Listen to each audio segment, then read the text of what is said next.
Labas vakaras. Šiandien svečiuojamės ypatingo ir išskirtinio Lietuvos muzikos scenos atstovo namuose jo kūrybinėje erdvėje. Man be galo malonu sveikinti su Jurgiu Didžiuliu. Sveikas, Jurgi. Jau! Labai smagu, kad vienas iš pirmųjų pasiryžai priimti mūsų kūrybinę grupę į savo kūrybinę erdvę. Nors tai aišku nekeista, nes tu esi be galo drąsus žmogus, naujom idėjom imlus. Taip, visada taip. Ypač jeigu iš to atsiranda gerų dalykų, kurie gali padėti muzikantam išsiskleisti ir ypač jauniem. Stebėdamas tavo visą muzikinę karjerą, tai aš prisimenu tokius dalykus kaip roko operos įvairios, kuriuose tave mačiau. Taip. Mokėk kiek nori koncertai. Jau. Kas labiausiai turbūt žavi, tai tie patys netikėčiausi pasirodymai, netikėčiausiose vietose, netikėčiausiu metu, kai tu pasirodai ir visa tai yra beprotiškai žavu. Iš kur va tai kyla, kad tu ieškai tų naujų idėjų, kaip mėgstama sakyti, žinai, neužmiegi ant laurų ir vis bandai judėti į priekį su kažkuo nauju. Aš manau, kad aš seniai supratau, kad muzika man yra malonumas. Ir tam tikrų momentų supratau, kad jeigu daryt muziką vien už pinigus, tai tada tu prarasi tą malonumą. Auksas atsiranda tada, kai atsiranda pusiausvėra, bet problema yra tai, kad jeigu tu darai sėkmingai ir tau patinka, tai tu gali galvoti, kad čia tas kelias turėtų ilgai tęstis, o dažniausiai tai būna gerai 2-3 metai. Ir jeigu nesi atsargus, tavo sėkmė gali tave spausti narvą, nes žmonės norės tik tai vieno tipo muzikos tavo išklausyti ir tu turėsi jį atlikti. Aš bent jau esu priėmęs labai drąsius sprendimus, taip kaip uždaryti grupės, keisti, sakyti nebegrosiu tą, nes jeigu nesi ryžtingas, tada tu labai greitai gali būti kalintas savo menu dėl komercinių priežasčių.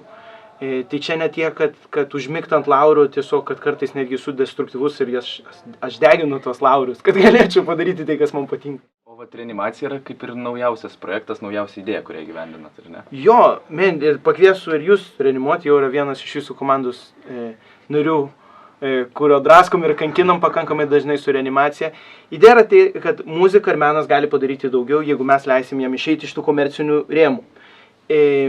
Ir aš tą pasimokiau iš tokių kubiečių ir supratau, kad jeigu groji ne tik 3 minučių dainą arba išeini į auditoriją, žinai, kur žmonės nemoka už bilietus, o tai nesitiki, tada ta muzika gali padaryti labai keistus dalykus, gali paveikti žmogaus pasaulėžiūrą, gali pakeisti jo nuotaiką tai dieną. Tai sakom, kad reanimacija yra gydymas per meną. Ir eksperimentuojam su tuo ir tai yra tai, kas man labiausiai suteikia dabar malonumo. Ir vat pabaigai paskutinį klausimą užduosiu tokį, kad galbūt žiūrovai tuoj išgirs tavo atliktą coverį, jeigu taip galima sakyti. Ir norėtume pasidomėti, kodėl pasirinkai būtent šį kūrinį. Aš dėl keletų priežasčių. Pats pirmas buvo dėl to, kad tekstas labai lengvas. Beveik juokauju, truputį juokauju, bet iš tikrųjų tekstas lengvas, bet įsimintinas taip pat. Ir mano žmonai labai patinka šitas atlikėjas ir man jis irgi patinka ir manau, kad turi ką pasakyti ir žinau, kad pradėti muzikinę karjerą Lietuvoje nėra lengva, ypač, kad jeigu tau netgi truputį pasiseka, tai kartais yra pasmerkimas, nes labai sudėtinga po to yra rasti tolimesnę kryptį.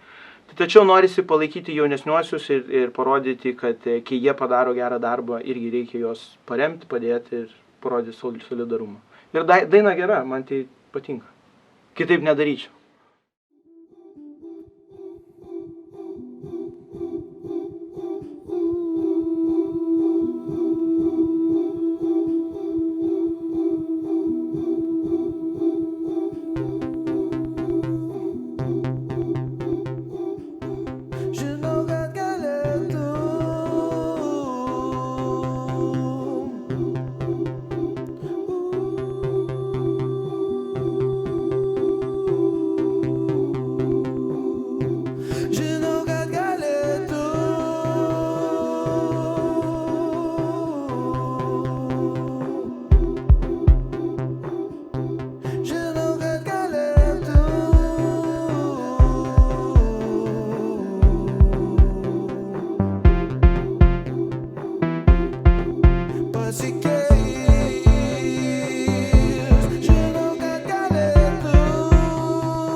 Ar